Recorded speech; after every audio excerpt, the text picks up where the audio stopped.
İsmail Beşikçi Vakfı sunar. Söz konusu vatansa bilim teferruattır. Anılar. İsmail Beşikçi. Seslendiren Vedat Kızıl. Ses editörü Kemal Orgun.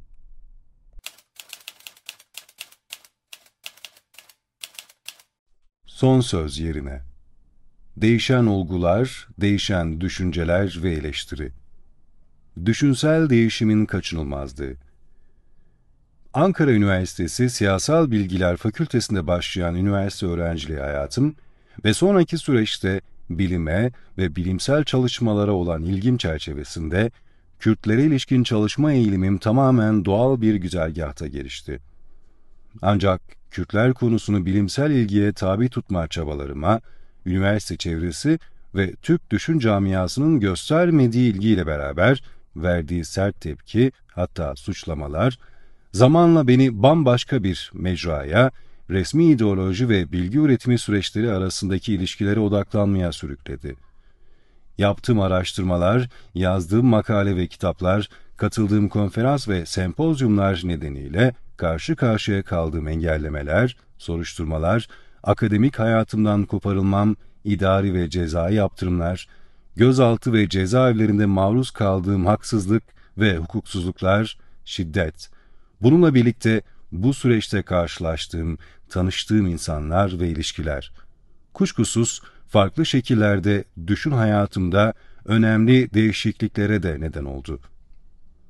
Kürtlerle ilk karşılaşmamdan sonra yazdıklarımla 1970'lerle beraber cezaevlerinde Kürt tutsaklarla karşılaşmalarım, farklı Kürt figürlerini tanımam, onların hayatlarına ve fikir çeşitliliğine vakıf olmam, bilimsel çalışmalarda izlenecek yöntemde, bilimsel bakış açımda önemli değişimlere vesile oldu. Bununla beraber 1984 ve sonrası Kürt silahlı mücadelesinin düşüncelerime ve yazdıklarıma etkileri çok oldu.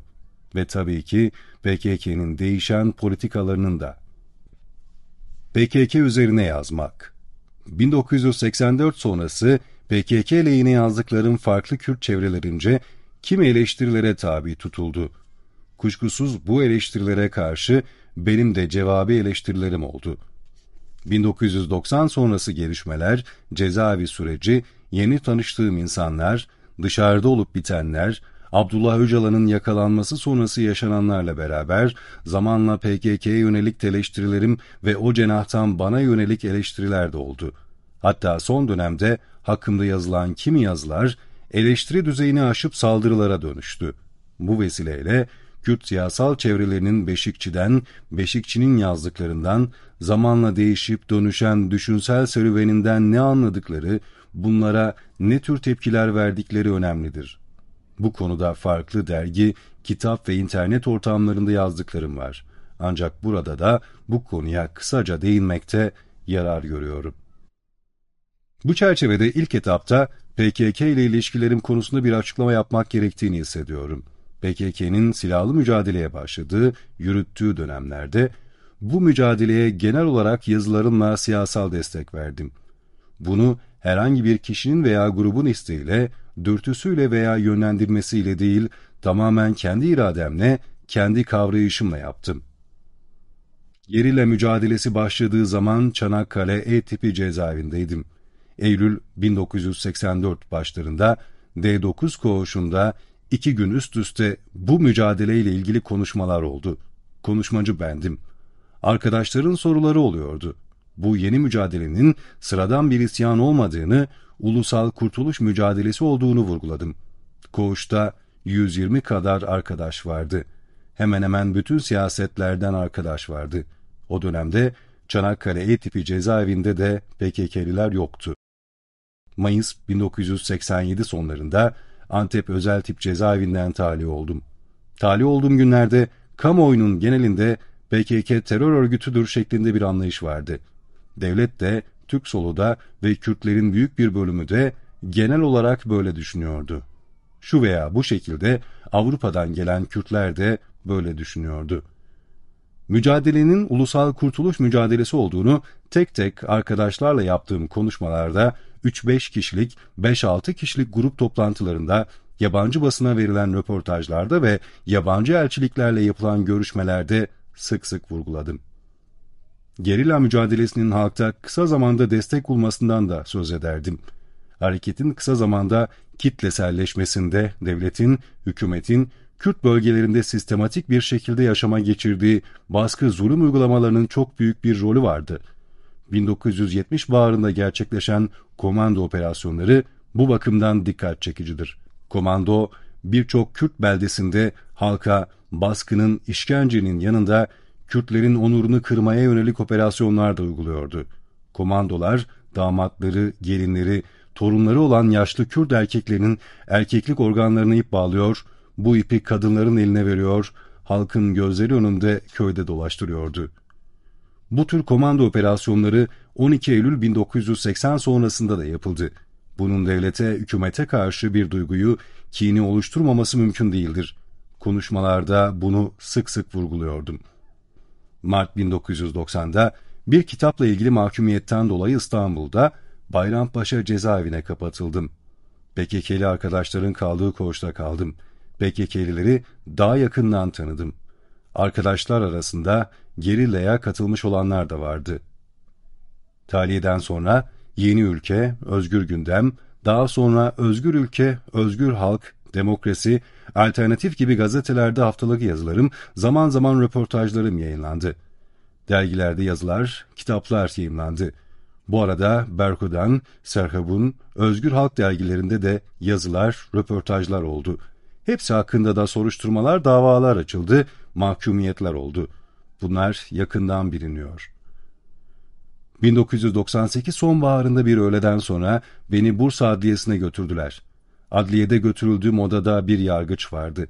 Yargıcın önünde masanın üstünde bir dergi vardı. Kimlik yoklamasından sonra yargıç bana dergiyi ve dergideki bir yazıyı gösterdi. Bu yazı sana mı ait şeklinde bir soru yöneltti. Dergi Özgür Halk'tı. Gösterdiği yazı da benim dergide yayımlanan bir yazımdı. Zaten yazının altında İsmail Beşikçi ibaresi de vardı. Bana ait, ben yazdım dedim. Yargıç bana başka bir soru sormadı ama 5-6 dakika yazıyla ilgilendi. Yargıç yazıyla çok ilgilendi. Kendi kendine yaparak konuşuyordu. Kafasını sağa sola çeviriyor, alnını kaşıyor, başını kaşıyor, yazının başına bakıyor, sayfeleri çevirerek sonuna bakıyor, bir daha yazının başına dönüyordu. Bunu birkaç defa tekrarladı. Kanımca yargıç yazıya terörle mücadele yasasının gereği olarak bakmıyordu. Bu yazı nasıl yazılmış, cezaevinden nasıl gönderilebilmiş, yazının yayımlandığı bir dergi cezaevine, Bursa Özel Tip Cezaevine nasıl girebilmiş sürecinin merakı ve hayreti içindeydi. Bu 1,5 yıl kadar önce yazılmış bir yazıydı. Yazıdan dolayı benim hakkımda ve Özgür Halk basın sorumlusu hakkında İstanbul Devlet Güvenlik Mahkemesi'nde dava açılmış. İstinabe yoluyla alınmış bir ifadeydi. Yargıç sadece sanık yazının kendisi tarafından yazıldığını beyan etti şeklinde çok kısa bir ifade yazdırmıştı. Yargıç dosyayı kapattı. Ben kapıdan çıkarken ayağa kalktı ve "Dava ile ilgili değil, merakımdan soruyorum. Bu yazıyı nasıl gönderdin?" dedi. "Cezaevi postası aracılığıyla" dedim. Yargıç hafif gülümsedi. Kürt bilir kişilerin Beşikçi kitaplarına terör vetosu. Yazılar, kitaplar ve PKK ilintileri konusunda bir anımı daha dile getirmek istiyorum. 1992-1993 yıllarında Yurt Kitap Yayın maddi bakımdan sıkıntı yaşıyordu. Kitaplar yayınlanır yayınlanmaz, toplatma kararları veriliyor, davalar açılıyordu. Bazı kitaplar matbaadayken toplatılmıştı. Yayın evi kitapların basımı için belli ölçülerde masraf yapıyor ama satış olmadığı için karşılığını alamıyordu. İstanbul'da bir TÜYAP kitap fuarı gününde Ünsal Öztürk'le beraber bir akşam bir eve gitmiştik. Bu evde Güney Aslan da vardı. Bu durumu Güney Aslan'a da anlatmıştık. Güney Aslan o zaman bir Alman kadınla evliydi. O akşam evde İlkay Alptekin Demir, Necmi Demir de vardı. İlkay'ı ve Necmi'yi 12 Mart dönemi yargılamalarından tanıyorum. İlkay'ın dava arkadaşı Kadriye Deniz Özen, benim mülkiyeden arkadaşım Hayri'nin kız kardeşiydi. Güney Aslan bize bir öneride bulundu. Kitaplardan, davalardan, durumunuzdan söz eden bir dosya hazırlayın. Bu dosyayı Ankara'da elçiliklere dağıtın. Onlar belirli miktarlarda bu kitaplardan satın alabilirler. Öyle yaptık. Dosya hazırladık ve elçiliklere dağıttık. Aradan 1-2 ay geçti, hiçbir kıpırdama olmadı. Güney Aslan'a bunu da bildirdik. Bunun üzerine Güney Aslan bize bir öneri daha yaptı. Kitaplardan, davalardan, durumunuzdan söz eden bir dosya ile birlikte bir set kitabı İsveç Kültür Bakanlığı'na gönderin. İsveç Kültür Bakanlığı Türkçe kitaplardan satın alarak devlet kütüphanelerine gönderiyor. Bu kitaplardan da satın alabilirler. Bir dosya hazırlayarak bir set kitabı İsveç Kültür Bakanlığı'na gönderdik. Aradan 3 ay, 4 ay kadar geçti. Hiçbir gelişme olmadı. Ben Kasım 1993 ortalarında İskilip'te gözaltına alınıp tutuklandım. Kısa bir süre sonra da Ankara Ulucanlar cezaevine getirildim. İsveç'te yaşayan bir arkadaş Gabarciyan bana her yıl yılbaşında kart gönderirdi. 1994 yılbaşında da gönderdi. Bu karttan sonra Gabarciyan'a bir mektup gönderdim. İsveç Kültür Bakanlığı'na gönderilen dosyadan, bir set kitaptan bunlarla ilgili gelişmelerden haberi olup olmadığını sordum. Gabarciyan'dan 20 gün kadar sonra bir mektup aldım. Mektupta kısaca şunları yazıyordu. Dosya ve kitaplar Kültür Bakanlığı'na gelmiş. Bunun üzerine bakanlık 3 Kürt'ten oluşan bir komisyon kurmuş. Komisyondan bu kitapları değerlendiren bir rapor hazırlamasını istemiş. Fakat bu kişiler bakanlığa olumsuz bir rapor vermişler. Bu kitaplar PKK terörüne destek veriyor şeklinde bir rapor hazırlamışlar. Olumlu bir rapor verselermiş, bakanlık bu kitaplardan satın alabilecekmiş. Halbuki bu kitaplardan 5'i 1970'ten önceki yazılar ve kitaplardı. 8'i 1975-1980 arasında Komal Yayın Evi tarafından basılan kitaplardı. 1990'larda basılan 2-3 kitap daha vardı. 1991'den sonra kitaplar Yurt Kitap Yayın tarafından yeniden basılıyordu. Dikkat edelim, 1970'ten 1979, 1980'den önce yayımlanmış kitaplar. Ama PKK'ye karşı eleştirilerinden, kızgınlıklarından dolayı PKK teröründen söz ediyorlar. PKK'ye verilen destekten dolayı benim için de benzer duyguları, eleştirileri geliştiriyorlar. PKK'nin elbette eleştirilecek uygulamaları da vardı. Şüphesiz bunlar eleştiriliyordu. O yıllarda devletin terör tarifine Avrupa devletleri, Avrupa kurumları da katılıyordu. Sivil toplum örgütleri de katılıyordu. Gabarciyan, 3 kişilik komisyonda yer alan Kürtlerin isimlerini yazmamıştı. Daha sonraki yıllarda ben öğrendim. Bizlerin çevresindeki arkadaşlar. Şunu da belirtmek gerekir, bu Kürtlerden ikisi 2000'lerde Türkiye'ye döndü ve PKK'nın oluşturduğu kurumlarda, yayın organlarında çalışmaya başladı. Bense 2000'li yıllarda artık PKK'ye eleştiriler yapıyordum. PKK'yi eleştirmekten Kürtlerin Ziya Gökalp'i olmaya. Olaylar bu şekilde gelişirken 9 Ekim 1998'de Abdullah Öcalan Suriye'den çıkarıldı. 15 Şubat 1999'da Kenya'da yakalandı ve Türkiye'ye teslim edildi. Uçakta ilk sözü devlete hizmet etmeye hazırım oldu. Bu PKK ile ilişkilerinde çok önemli bir kırılma noktasıdır. Ondan sonra Abdullah Öcalan ve PKK hakkında eleştirilerim oldu. PKK yayın organlarında artık yazmadım. Cezaevindeki Öcalan'ın değil, dışarıdakilerin konuşması, partinin konuşması gerektiğini söyledim. Çeşitli kurumlara mesafeli yaklaştım. Bu eleştirilere Öcalan ve PKK çok sert tepki gösterdi. Öcalan hakkında Kürtlerin Ziya Gökalp'i olmak istiyor şeklinde bir değerlendirme yaptı. İttihat ve Terakki, iktidarda olsun, muhalefette olsun devletin en önemli örgütüdür. Gizli toplantılarıyla, kamuoyuna yaptığı açıklamalarla devletin vazgeçilmez bir örgütüdür. İttihat ve Terakki, iktidarda olduğu dönemlerde bile gizli olan yapısını korumuştur. Bugün bu yapıya derin devlet deniyor. Ziya Gökalp böyle bir örgütün ideoloğudur. 1922 yaz ayları, dönemin Sağlık Bakanı Rıza Nur, Kürt aşiretlerini incelemesi için Ziya Gökalp'i Kürdistan'a gönderiyor. Kürtlerin asimilasyonuna karar verilmiş. Asimile edilecek toplumun yapısı, aşiretlerin, ailelerin birbirleriyle ilişkileri, kültürel durum vesaire öğrenilmek isteniyor. Ziya Gökalp'e 300 lira gönderilmiş. 1922 koşulları. 15-16 yıllık bir öğretmenin aylık maaşı 4 lira ve yıllık maaşının toplamı 48 lira. Benim neyi anlattığım, nasıl anlattığımsa daha yakından bilinmektedir. Düşün hayatının, bilimin önündeki en önemli engel kanımca resmi ideoloji kurumudur. Ben bilimin kavramlarıyla resmi ideolojiyi eleştirmeye çalışıyorum. Kürtler burada resmi ideolojinin en çok ilgilendiği konu olarak gündeme geliyor. Devlet 1991'e kadar sol düşünceyle ve şeriatçı düşünceyle de ilgileniyordu. Nisan 1991 tarihli ve 3713 sayılı terörle mücadele yasasıyla sol açıklamalar ve şeriatçı açıklamalar suç olmaktan çıkarıldı. Kürtlerle ilgili açıklamalara, örneğin kitaplara, yazılara ise çok daha ağır idari ve cezai yaptırımlar getirildi. Artık dinsel propagandada, sol propagandada Kürtlerin aleyhine kullanılmaya başlayan iki kategori oldular. Ben bu süreci eleştirmeye çalışıyorum. Neler yazdığımı, nasıl yazdığımı okuyanlar yakından biliyor. Bana yapılan eleştirilere ise PKK'nin övgüye değil eleştiriye ihtiyacı vardı şeklinde cevaplar veriyordum. PKK 1980'lerin ortalarından itibaren Kürdistan'ın çeşitli bölgelerinden, çeşitli kesimlerinden gerillaya katılanlara Türkçe öğretiyordu. Dağda Türkçe kursları açılmıştı. Ama Kürtçe'ye karşı bir ilgi yoktu. Bunun kısa döneme ait bir uygulama olduğunu düşünüyordum ama giderek Abdullah Öcalan'ın PKK'nin önemli bir tutumu olduğunu kavradım.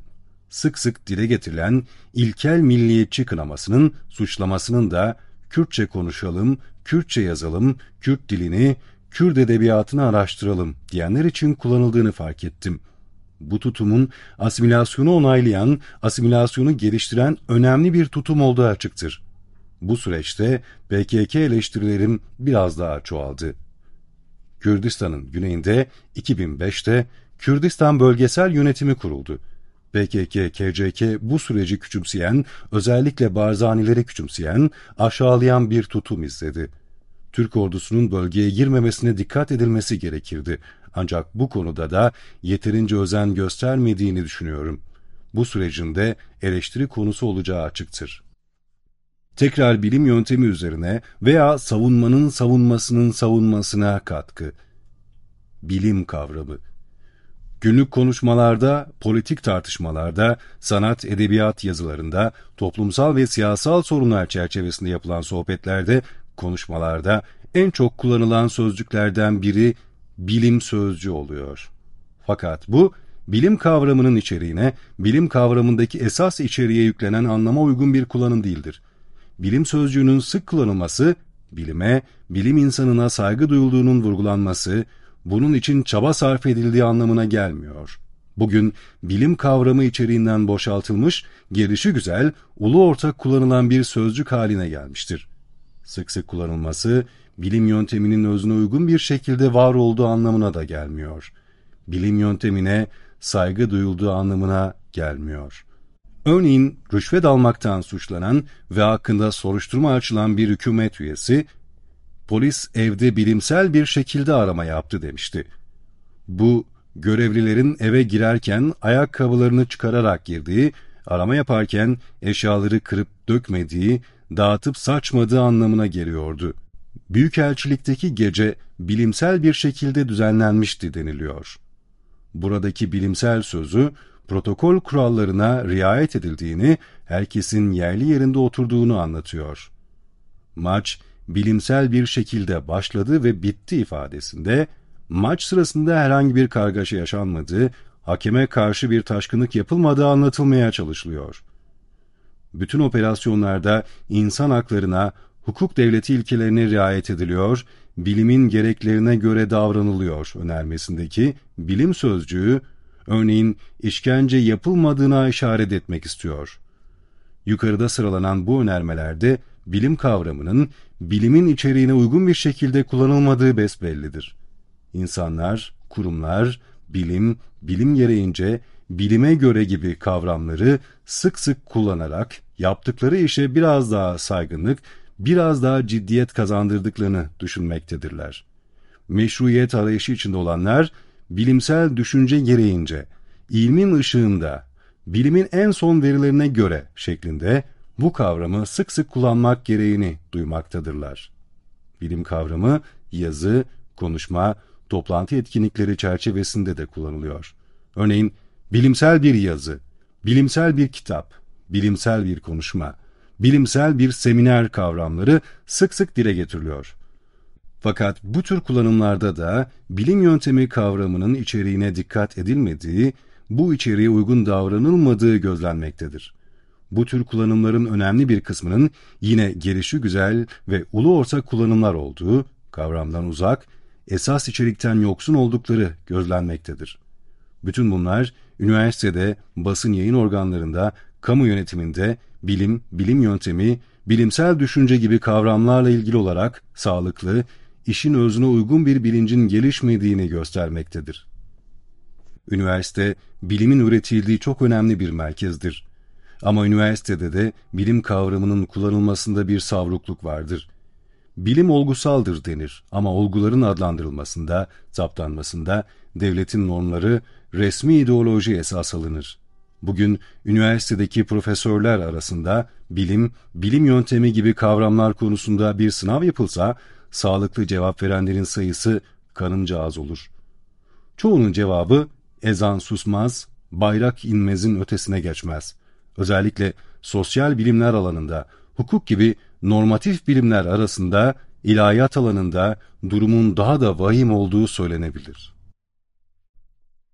Bilim ortamı, özgür eleştiri ve resmi ideoloji.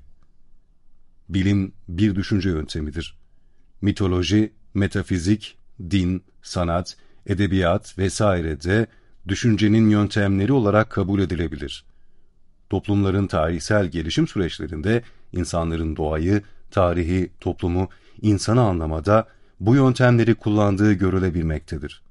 Bilimi bu düşünce biçimlerinden daha önemli, daha değerli kılan şey ise bilimin sistematik, kalıcı, sağlıklı, geçerli bilgiler sunmasıdır. Bilim yönteminin en önemli özelliği, özgür eleştiri ortamında gerçekleşiyor olmasıdır. Bilim yöntemi ancak sınırsız bir düşünce özgürlüğü ortamında uygulama alanı bulabilir, gerçekleşebilir. Düşünce yasaklarının kurumsallaştığı, yasakların siyasal sistemi belirleyen çok önemli bir öge olduğu toplumlarda bilimin özgürce gelişip serpilmesi olanaklı değildir. Bu toplumlarda, bu devlet yapılarında resmi ideoloji düşünce yasaklarını saptayan, bu yasakları kararlı bir şekilde yaşama geçiren, uygulayan, dolayısıyla bilimsel gelişmeyi boğan en önemli kurumdur. Resmi ideolojinin işleyişi antidemokratik toplumlarda çok daha etkindir. Demokratik toplumların siyasal kültüründe resmi ideoloji etkin bir işleve sahip değildir. Bunlara rağmen sanki varmış gibi, etkin bir kurummuş gibi sık sık bilimden, bilim insanından, demokrasiden, insan haklarından, hukukun üstünlüğünden söz edilmesi, bazı toplumsal ve siyasal süreçleri gizleme, saptırma amacı taşımaktadır. Bu kavramları sık sık kullanmak, fiili olarak onları bu işlev doğrultusunda kullanmak demektir. Bu bakımdan özgür eleştiri sadece bilimi değil, demokrasiyi de olanaklı kılan en önemli kurumdur. Felsefeyi, sanatı, edebiyatı olanaklı kılan en önemli kurum yine özgür eleştiridir. Özgür eleştirinin dinamik bir şekilde işlediği bir toplumda devlet içinde çeteler oluşmaz. Devlet ve hükümet yöneticileri rüşvet, dolandırıcılık, zimmet, irtikap, cinayet gibi suçlara bulaşamaz, ahlaki olmayan mal mülk birikimi peşinde koşamaz. Çünkü özgür eleştiri kurumunun işlemesi bu ilişkilerin gizli kalmamasını sağlar. Ara sıra meydana gelen bu tür olaylar da çok kısa bir zamanda yargı kurumlarına aksettirilir, makul bir zaman içinde sonuçlandırılmaya çalışılır. Özgür eleştiri, bilim yöntemini olanaklı kılan en önemli koşuldur. Özgür eleştirinin dinamik bir şekilde çalışmadığı, bilim ortamının oluşmadığı bir toplumda bilim gelişemez. Özgür eleştirinin kurumlaşmadığı devlet yapılarında bilim gelişme olanaklarına sahip olamaz. Özgür eleştiri, bilim ortamının oluşmasını, bilimsel düşüncenin gelişmesini olanaklı kılan temel koşuldur. Toplumsal bilimlerde, fen bilimleri de ancak böyle bir ortam içinde gelişebilir. Bilim ortamı ne demektir? Bilim ortamı nasıl oluşur? Eğer siz herhangi bir konuda bir düşünce açıklıyorsanız, bu düşüncelerinizden dolayı hiçbir cezai yaptırımla karşılaşmıyorsanız, buna karşılık isteyen kişiler sizin düşüncelerinizi eleştirebiliyorlarsa, bu eleştirileriniz özgürce yapılabiliyorsa, yayımlanabiliyorsa, eleştirilerinden dolayı devletin herhangi bir cezai yaptırımıyla karşılaşmıyorsa, o toplumda, o devletin siyasal sisteminde, o ulusun siyasal kültüründe bilim ortamı oluşmuş demektir. Bilgi üretimi ve Türk üniversiteleri. Bu yazıda söz konusu edilecek olan bilim yöntemi değildir. Bilim yöntemini olanaklı kılan en temel koşul olan özgür eleştiriye karşı devletin, üniversitenin, basın yayın organlarının, yargı organlarının, yazarların düşüncelerini ve tutumlarını belirtmektir. Ayrıca bilim ortamının neden oluşmadığı, Türk Üniversitesi'nin bu konudaki işlevi gibi konular yine bu yazının ilgi alanı içindedir. Düşünce açıklamak bugün Türkiye'de çok ağır bir suç haline gelmiştir. Bugünkü siyasal ortamda en ağır suçun, örneğin Kürtlerle ilgili olarak yapılan, yayımlanan, resmi ideoloji eleştiren bazı incelemeler ve yazılar olduğu da söylenebilir. Fakat burada sorunun vurgulanması gereken hüzün verici bir boyutu, trajik bir boyutu vardır. Bu boyuta da değinmek gerekiyor. İnsanların düşünce açıklama suçunu işleyebilmeleri için ilgili konuda bir şeyler bilmeleri gerekiyor. İlgili konuda bir şey bilmeyen insanın düşünce açıklaması olanaklı değildir. İnsanların bir şeyler bilmeleri için de merak etmeleri, araştırmaları, incelemeleri, sorgulamaları, soruşturmaları, okumaları, tartışmaları gerekir. Doğa ve toplum olaylarına, toplumsal konulara, insanla ilgili konulara ilgi duyan, bu konuları merak eden, bu konularda kendi kendine bazı sorular soran, varsayımlar oluşturan bir kişinin, bir araştırmacının bu sorulara cevap bulmak, varsayımlarını, hipotezlerini sınamak için araştırmalar ve incelemeler başlatması gerekir. Buysa epeyce zihinsel ve eylemsel çabaları ve masrafı gerektirir. Benzer konulara ilgi duymayan, bunları merak etmeyen, bunlar hakkında düşünceleri neler olabilir? O halde burada cezai kovuşturmaya uğratılan, cezalandırılan şey, insanların bilgi birikimini geliştirme, artırma isteğidir, şevkidir. Cezalandırılan şey, ülkenin, toplumun geleceğidir. Bazı şeylerin bilinmemesi istenmektedir. İnsanların o konularda bilgisiz kalması gibi bir politika izlenmektedir. O alanlarda devletin düşünceleri, yani resmi ideoloji egemen kılınmaya çalışılmaktadır. Bilimsel düşünme, cezai müeyyideler ve otosansür. Ceza tehdidi, araştırmacıların düşüncelerini özgürce açıklamalarına engel olmaktadır. Bu da ilgili konularda araştırma, inceleme yapılmasını engellemekte veya araştırmacıların kendi kendilerine sansür uygulamalarını getirmektedir. İnsan beynini kötürümleştiren, düşünce hayatını boğan, ölümcül bir hale getiren bu iç sansürdür, otosansürdür. Araştırmacılar, otosansürü uygulamaları sürecinde devletin cezai yaptırımlarıyla karşı karşıya kalmazlar ama toplumsal gerçeklik de somut bir şekilde anlatılmış olmaz. Somut gerçeklikler çarpıtılmış, saptırılmış, büzülmüş, onların yerine ideolojik gerçeklikler egemen kılınmış olur. Ülke için, toplum için en tehlikeli olan da budur. Yani otosansürün kurumsallaşmasıdır. Düşünce hayatını çölleştiren, çoraklaştıran budur. Düşünce yasaklarının bu konuyla ilgili ağır hapis ve ağır para cezalarının otosansüre neden olduğunu kendi çevremden yakından biliyorum. Bazı yazarlar, basın mensupları, araştırmacılar yaşantılarını anlatırken, çeşitli konularla ilgili söyleşiler yaparken, her zaman gerçek düşüncelerimi ifade ettim. Somut gerçeklikleri anlatmaktan santim bile geri kalmadım. Düşüncelerimden, ilkelerimden ufacık bir taviz vermedim şeklinde açıklamalar yapıyorlar. Bu açıklamalar büyük bir olasılıkla doğru değildir. Ceza tehdidinin etkisiz olduğunu düşünmek yanlıştır. Her zaman gerçek düşüncelerimi açıkladım. Bunları açıklamaktan bir santim bile geri kalmadım. Düşüncelerimi ve ilkelerimi ısrarla korudum sözü, eğer resmi ideolojiyi savunuyorsanız şüphesiz doğrudur. Fakat resmi ideolojiyi savunmak için de düşünce özgürlüğüne, özgür eleştiri kurumuna gerek yoktur ki. Bütün bunların dışında devrimci, demokrat bilinen birçok öğretim üyesinin, araştırmacının, basın mensubunun küçük bir cezai yaptırımla karşılaştıktan sonra tamamen siyasal iktidara, resmi ideolojiye teslim olduğunu da yakından biliyoruz. Kısa bir cezaevi yaşamı bunları teslim almaya yetebilmiştir. Zaman zaman düşüncelerinden dolayı cezaevlerinde bulunanlar yok. Son zamanlarda düşüncelerinden dolayı cezaevlerine konulanların sayısında azalma görülmektedir. Düşünce suçuyla ilgili davaların sayısında azalma saptanmıştır şeklinde açıklamalar yapılmaktadır. Arada bir benzer düşüncelerin dile getirildiği görülmektedir. Farz edelim ki bu açıklamalar, bu saptamalar doğrudur. Bunu devletin demokratikleştiği şeklinde algılamak mümkün müdür?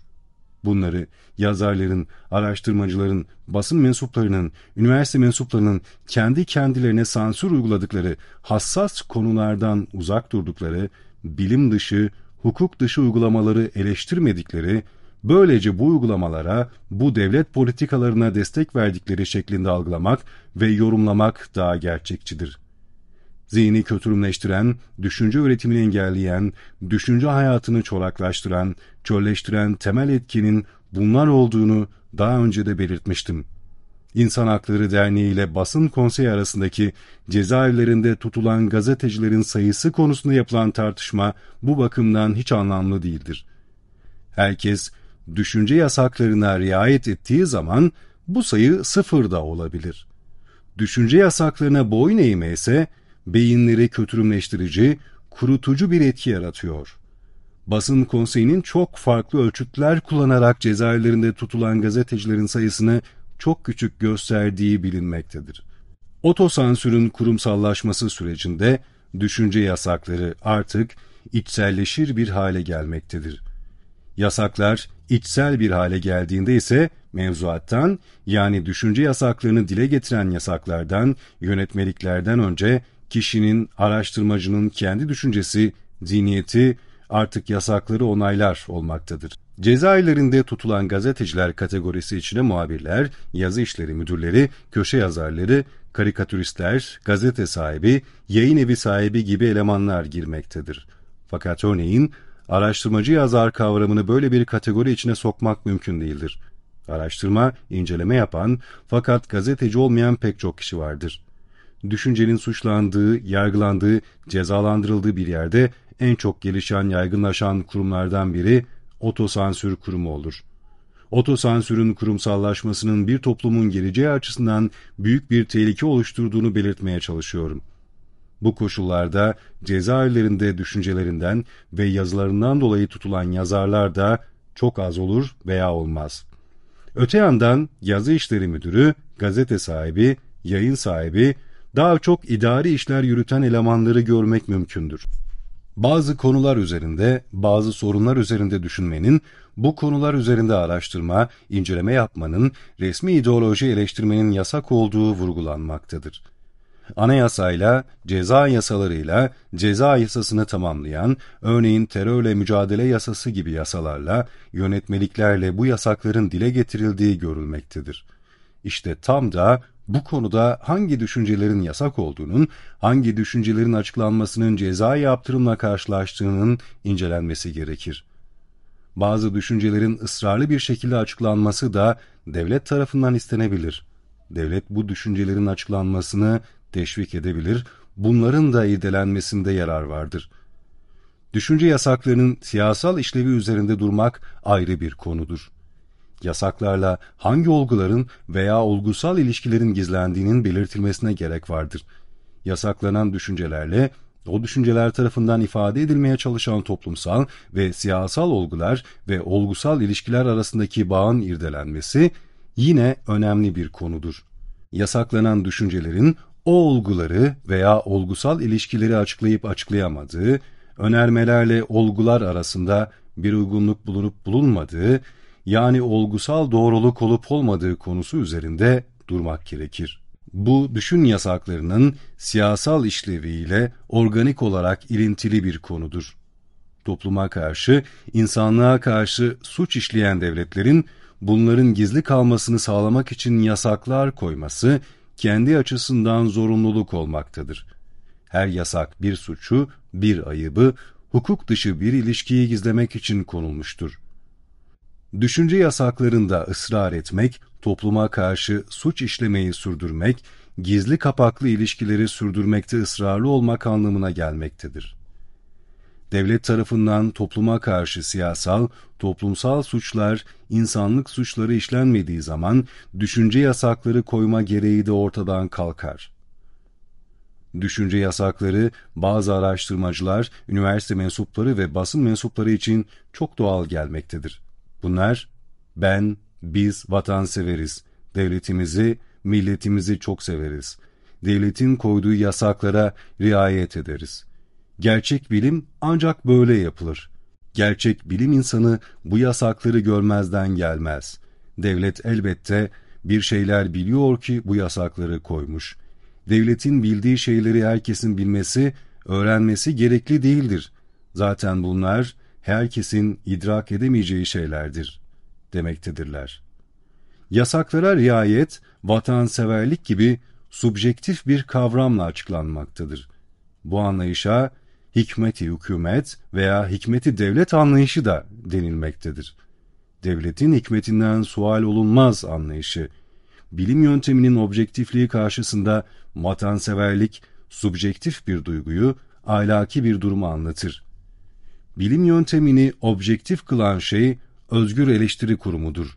Kaldı ki, biz vatanseveriz diyen pek çok politikacının, devlet ve hükümet yöneticisinin Türkiye Büyük Millet Meclisi Başkanlığına veya benzer kurumlara verdikleri mal bildirim formlarında belirtilen mal mülk birikimleri neyi sevdiklerini açıkça ortaya koymaktadır. Savunmanın savunmasının savunması. Bugünkü koşullarda Türkiye'de düşünce açıklamanın cezai yaptırımlarla karşılaştığını, düşünce açıklama suçunun çok ağır bir suç olduğunu, hatta en ağır bir suç olduğunu belirtmiştim. Bu düşünceyi şu şekilde açıklamak mümkündür. Örneğin hırsızlık, dolandırıcılık, gasp, yaralama, cinayet gibi toplumsal suç işleyen herhangi bir kişiyi düşünelim. Bu gibi durumlarda ilgili şahıs bu suçu bir kere işlediği zaman amacına ulaşabilir. İkinci defa öyle bir suç işlemesine gerek duymayabilir. Halbuki herhangi bir konuda, örneğin Kürtler konusunda düşüncelerini açıklayan bir kişi, aynı konuda birden fazla yazı yazma gereğini duyabilir. Aynı konuda kitaplar, makaleler yazabilir, konuşmalar yapabilir. Düşüncelerini eleştirenlere karşı yeni yazılar kaleme alma gereğini hissedebilir. Belirli olguları, bu olgular arasındaki ilişkileri belirttiği için de hepsinden ayrı ayrı devletin cezai kovuşturmalarıyla, cezai yaptırımlarıyla karşılaşma olasılığı çok yüksektir. Düşünce açıklama suçu denildiği zaman sürecin yargı safhasına da değinmek gerekir. Hakkında soruşturma açılan kişi, dava açılan kişi, suç olduğu iddia edilen düşüncelerini mahkeme sürecinde de savunabilir, mahkemede duruşmalarda yaptığı savunmasını, suç olduğu belirtilen, hakkında iddianame yazılan düşüncelerini savunarak gerçekleştirebilir.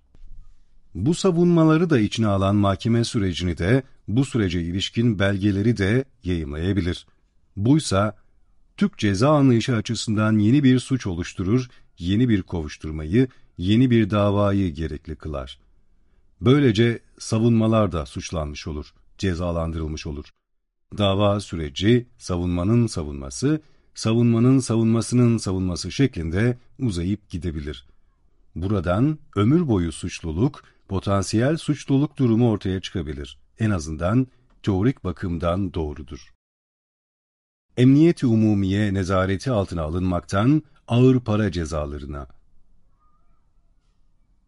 Türkiye'nin bugünkü siyasal ve toplumsal ortamında düşünce açıklamalarının çok ağır bir suç olması, bu suça karşılık ağır hapis ve hapis cezalarının yanında ek cezaların da veriliyor olmasıyla yakından ilgilidir. 1991'den önce düşünce suçlarına karşı genel olarak 141 ve 142. maddeler uygulanıyordu. O zaman ek ceza, emniyet-i umumiye nezareti altına alınmak şeklinde ifade edilen sürgün cezası olarak belirleniyordu. 1991'den sonra ise bu ek ceza ağır para cezaları şeklinde uygulanıyor.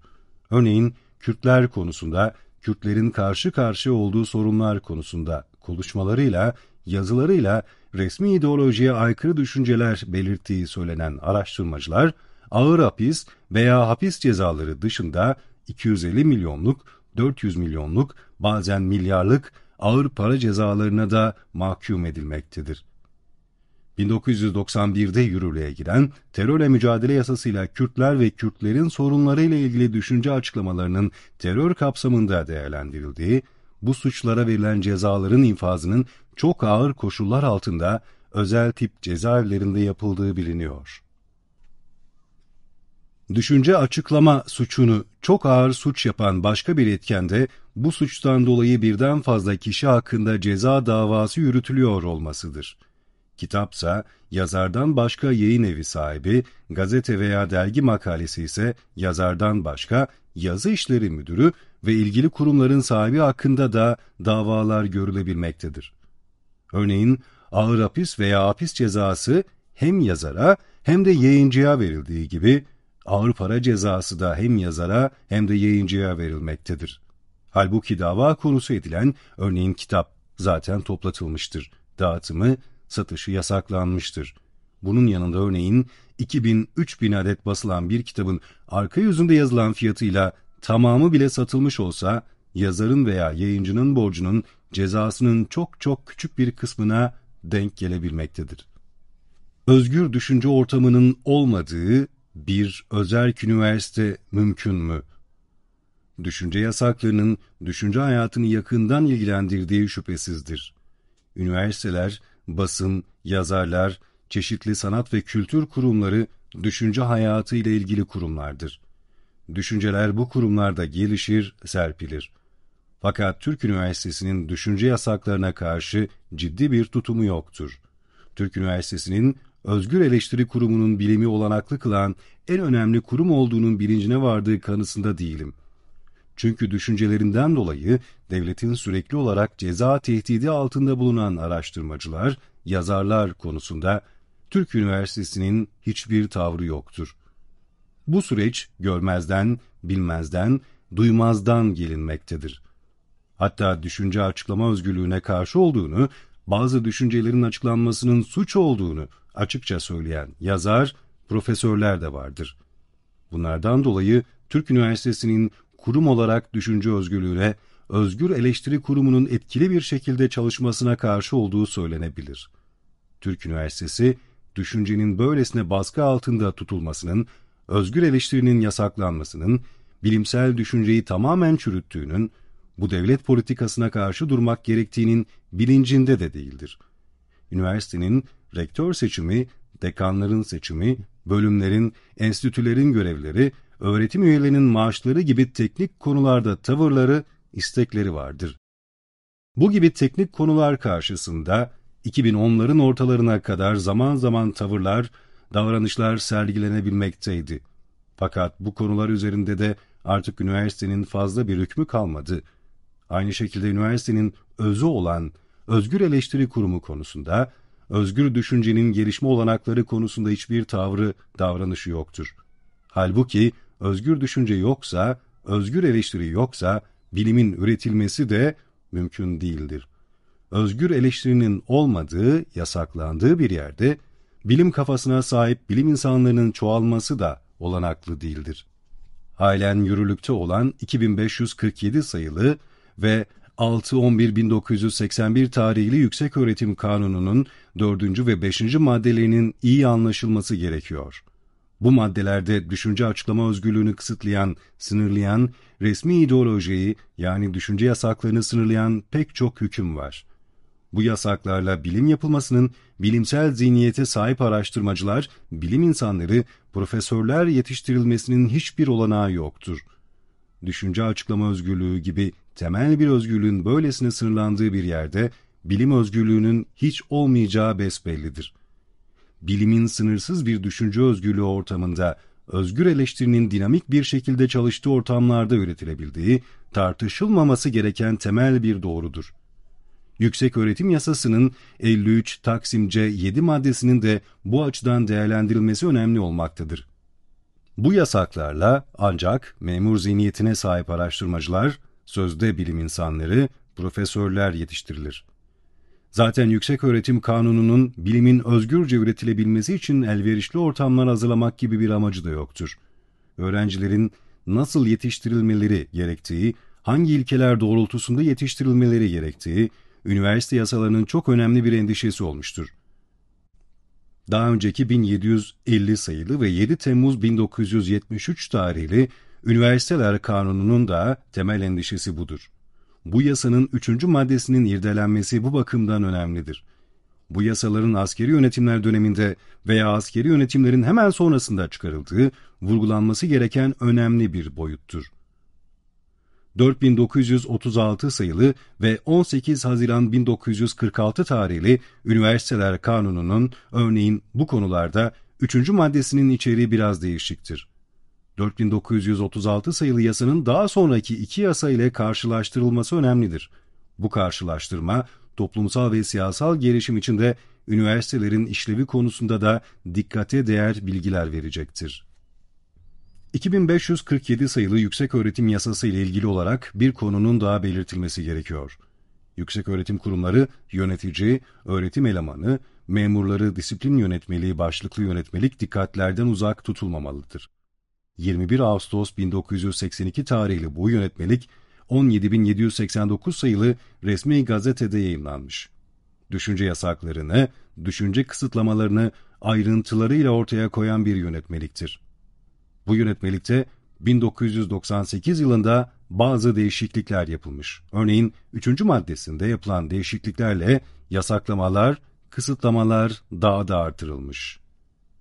Türkiye'de bilim hürriyetinden, üniversite özelliğinden, sanat hürriyetinden, düşünce özgürlüğünden söz edenlerin bu yasaklayıcı hükümlerden hiç söz etmemeleri üzerinde durulması gereken önemli bir konudur.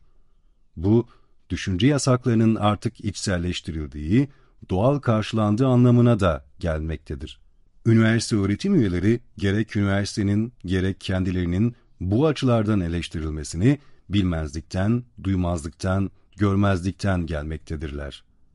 Kendilerini eleştiren kişiler ve yazılar hakkında devlet güvenlik mahkemelerinde, ağır ceza mahkemelerinde, asliye ceza mahkemelerinde açılan davalara karşı yine duyarsızdırlar. Eleştirileri bilmezden, görmezden gelmektedirler. Fakat eleştiriye konu olan düşüncelerini de aynen sürdürmektedirler. Bunların resmi ideolojiye uygun düşünceler olduğu açıktır. Türk Üniversitesi'nde Özgür Eleştiri Kurumu'nun hiç çalışmadığının vurgulanması bu bakımdan çok önemlidir. Üniversitelerin AKP döneminde özellikle son 4-5 yıldır bu hale getirildiği genel kabul görmektedir. Halbuki daha önceleri de üniversite yoktu. Türkiye'de hemen her hükümetin üniversiteleri kendi politikaları doğrultusunda şekillendirme çabalarının olduğu ve önemli oranda şekillendirdiği kuşkusuzdur. Zaten gerçek bir üniversitenin olduğu bir ortamda 1981 tarihli YÖK gibi kurumlar olmazdı. 1973 tarihli ve 1750 sayılı Üniversiteler Kanunu da gerçek bir üniversiteyi getirmedi. 1946 tarihli ve 4936 sayılı Üniversiteler Kanunu da gerçek bir üniversite için kapı açmadı.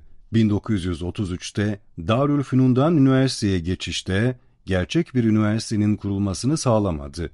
Her dönemde, askeri darbe dönemlerinde siyasal iktidarın direktifleri üniversite yöneticileri için esas yol gösterici oluyordu.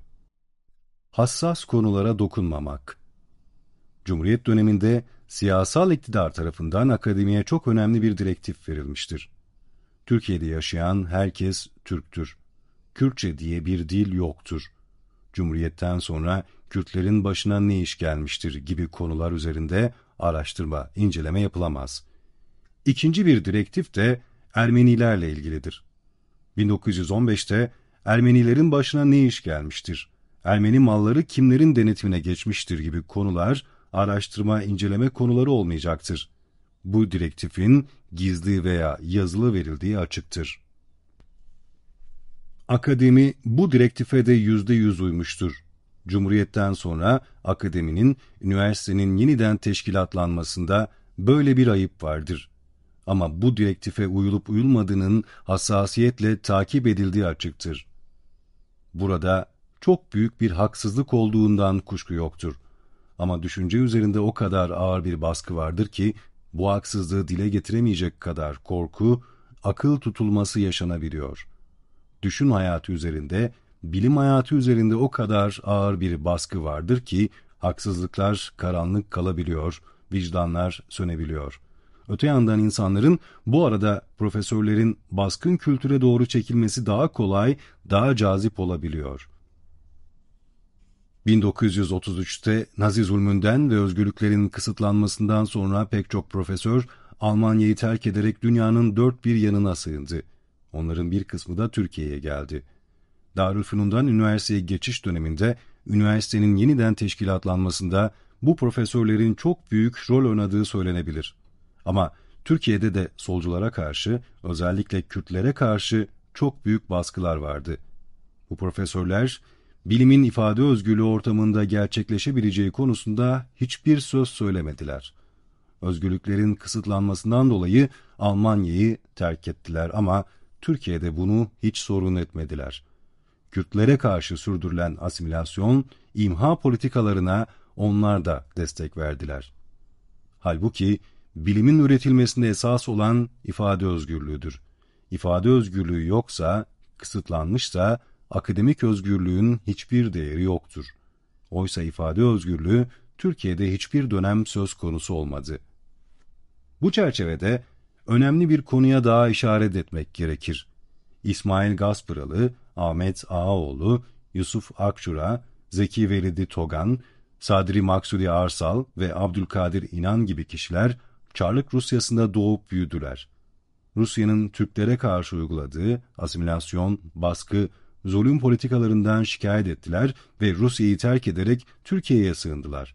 Ama Türkiye'de devletin Kürtlere karşı uyguladığı baskı, zulüm, asimilasyon politikalarında bu politikaların uygulanmasında çok önemli unsurlar oldular.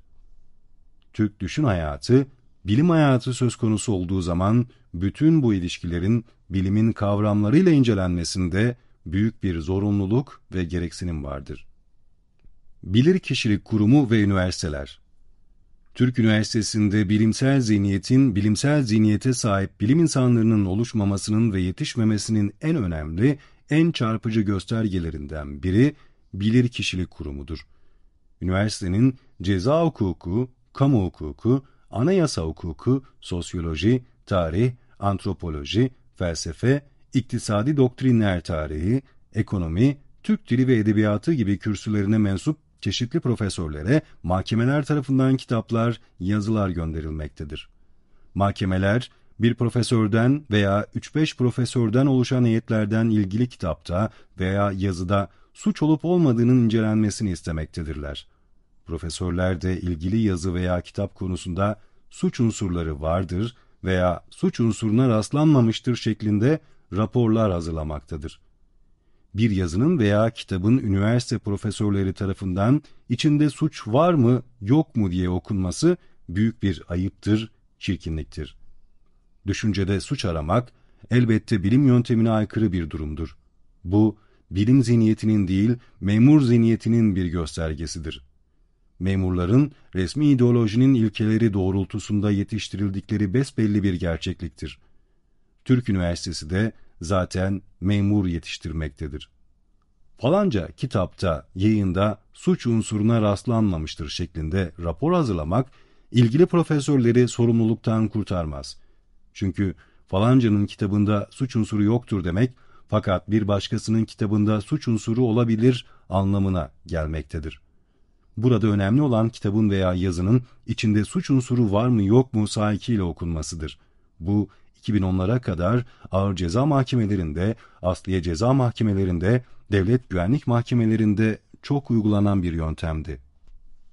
Düşünceyi suçlamak, yargılamak veya cezalandırmak bu süreçte bilirkişiye başvurmak Engizisyon yargılamalarının önemli, etkili bir kalıntısıdır. Profesörler ilgili kitabı veya yazıyı elbette okuyabilirler, eleştirebilirler, eleştirilerini kamuoyuna duyurabilirler.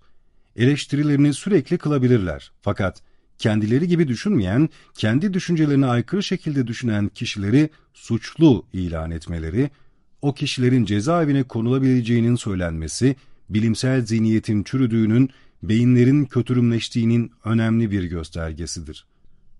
Çünkü bilim, sınırsız bir düşünce özgürlüğü, özgür eleştiri ortamında üretilir, gelişir. Profesörler, özgür eleştiri kurumunu kullanarak, bu kurumu dinamik bir şekilde işleterek, ilgili yazıyı eleştirecekleri yerde, neden suç unsuru var diyorlar acaba? Bu konuda bilim yöntemi açısından çok hazin bir durum vardır. Türk Üniversitesi, bilirkişilik kurumuyla Engizisyon kalıntısı bir yargılama usulünün vazgeçilmez bir halkası olmaktadır. Bazı profesörlerin Galileo'dan söz etmeleri, Bruno'yu hayranlıkla anlatmaları, aslında yaptıkları işin bilincinde olmadıklarını da göstermektedir. Çünkü düşünce yasakları tasvip edilerek, düşünce yasaklarının önemli bir memuru, polisi olunarak Bruno'dan, Galileo'dan hayranlıkla söz etmek, büyük bir çelişkidir, düşünsel çarpıklıktır. Bilim yöntemi sürecinin en önemli özelliklerinden biri araştırma, inceleme sonuçlarının kamuoyuna duyurulmasıdır. Açıklanmayan, kamuoyunun bilgisine sunulmayan, gizli tutulan bilgilerin bilimsel bir değeri yoktur. Ulaşılan sonuçların kamuoyuna sunulması, isteyen kişilerin, ilgili kişilerin eleştirilerine sunulması anlamına gelmektedir. Bu, bilim yönteminin uygulanmasının son safhasıdır. Ulaşılan sonuçlar kamuoyuna duyurulmadan bilim yönteminin uygulanması tamamlanmış olmaz. Ulaşılan sonuçlar ancak özgür eleştiri, tartışma sürecinde pekişir. Bilim kavramı gerek üniversitede, gerek üniversite dışında çok kullanılıyor. Bu çevrelerde bilime, bilim yöntemine, bilim insanına bağlılık sık sık dile getiriliyor. Fakat devletin ve milletin bekası denerek, devletin yüksek çıkarları denerek, toplumun çıkarlarını devlet koruyor denerek, düşünce yasakları benimseniyor, özgür eleştiri kurumu reddediliyor. Böylece bilimi bilim yapan öz, inkar edilmiş, reddedilmiş oluyor. Üniversitenin, profesörlerin bunun bilincinde olmadığını belirtmeye çalışıyorum. Bu da zihinleri aslında bilim anlayışının değil, resmi ideolojinin, dolayısıyla devlete olan inancın egemen olduğunu gösterir. Olgusal bilgiye karşı yararlı bilgi. Bilim olgusaldır. Bilim olgulardan hareket eder. Olgulardan hareket etmeyen, olgularla sınanmayan hiçbir önerme, bilimsel bir önerme değildir. Bilimsel düşünce, olguların, olgular arasındaki ilişkilerin düşüncesidir. Araştırmacılar, zihinlerine çarpan toplumsal olguları anlamaya, kavramaya çalışırlar. Bunun için hipotezler oluştururlar. Bu hipotezleri başka olgular aracılığıyla sınamaya çalışırlar. Bilimsel düşünce, bu süreçte üretilen düşüncedir. Bilimsel düşünce, dinamik bir düşüncedir. Kendi kendini eleştiren, yenileyen, herkesin eleştirisine açık bir düşüncedir. Bilimsel düşünce, büyük bir emek harcanarak üretilen bir düşüncedir. Bununla birlikte bir de hazır olan düşünceler vardır. Resmi ideolojiden kaynaklanan düşünceler hazır düşüncelerdir. Bunlar bazı devlet otoriteleri tarafından üretilmiş düşüncelerdir. Bu düşünceler belirli mekanizmalarla kişilerin, kurucuların zihinlerine şırınga edilen düşüncelerdir. Bu düşünceler eleştirilemez, tartışılamaz, doğruluğundan kuşku duyulamaz, dokunulamaz düşüncelerdir. Resmi ideolojinin sahipleri bu düşüncelerin öğrenilmesini ve gereklerinin yerine getirilmesini ister. Resmi ideoloji herhangi bir ideoloji değildir. Devletin cezai yaptırımlarıyla korunan ve kollanan bir ideolojidir. Resmi ideoloji, din gibi kutsal sayılmaktadır ve eleştirisi yasaktır. Bu nedenle bilimsel düşünce üzerindeki, bilim yöntemi üzerindeki en önemli tehdit resmi ideolojidir. Bilimin resmi ideolojiyi eleştiremediği yerlerde resmi ideoloji bilim anlayışını boğmaktadır. Bilimin eleştiriye açık, ideolojilerin bu arada resmi ideolojinin eleştiriye kapalı düşünceler olduğunu belirttik. Bilimsel düşüncede olgular eleştiriye, yoruma, karşılaştırmaya kolayca tabi tutulabilir. Eleştiri sürekli olabilir. Resmi ideoloji ise eleştiriye, yoruma, karşılaştırmaya tabi tutulamaz. Eleştiriye, yoruma, karşılaştırmaya, tartışmaya tabi tutulamayan olgular, bu olguları dile getiren önermeler dogmalardır.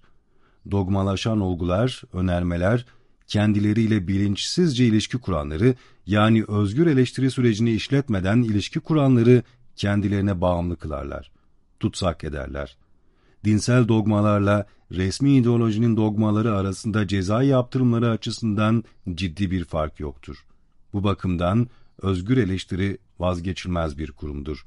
Özgür eleştiri düşünceyi özgürleştirdiği için vazgeçilmezdir. Vazgeçilmez olan şey kişileri, araştırmacıları, bilim ortamını özgürleştiren bir şey olmalıdır.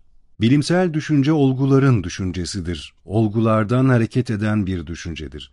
Bilim, olguları ve olgular arasındaki ilişkileri açıklamaya çalışır. Olgulara sadık olmak bu süreçte vazgeçilmez bir görevdir. İdeolojiler, bu arada resmi ideoloji ise yararlı bilgiler peşindedir. Devletin veya herhangi bir grubun siyasal çıkarını korumak için, yani yararlı bilgiler elde etmek için bazı olguların görmezlikten gelineceği, yok sayılacağı, çarpıtılacağı, saptırılacağı besbellidir. Yararlı bilgiler ancak böyle üretilebilir. Bunun bilim yöntemini çürüten bir tutum olduğu açıktır. Bilimsel bilgi üretimine dair saptamalara rağmen bu çalışmanın bilim yöntemiyle ilgili bir çalışma olmadığını tekrar belirtmekte yarar vardır. Söz konusu saptamalar, daha çok bilim yöntemini kavrayışımdaki değişiklikleri, yaşanan koşullar ve düşünce arasındaki ilişkileri göstermektedir. Yukarıda dile getirilen bilim yöntemi kavramı ile ilgili temel belirlemeler bununla ilgilidir. Yukarıda dile getirilen bilim yöntemi kavramı ile ilgili temel belirlemeler bununla ilgilidir. Bilim yöntemi, resmi ideoloji, özgür eleştiri, düşünce yasakları kavramları üzerindeki bu temel belirlemeleri yaptıktan sonra, bu kitapta akademik yaşantımla ilgili bazı gelişmelerden ana boyutlarıyla söz ediyorum. Araştırma ve inceleme çabalarım ve bu çabalara karşı geliştirilen soruşturmalar, sivil kontrol mekanizmaları, ceza yaptırımlar ve bu çerçevede oluşan başka olaylara, ilişkilere değiniyorum. Ceza yaptırımlar sürecinde düşüncemde meydana gelen değişiklikler, bilim yöntemini kavrayışım, olgulara dayalı bir şekilde yazılıyor. Bunun için belli başlı dönemleri, bu dönemleri belirleyen bazı olguları ele almaya çalışıyorum.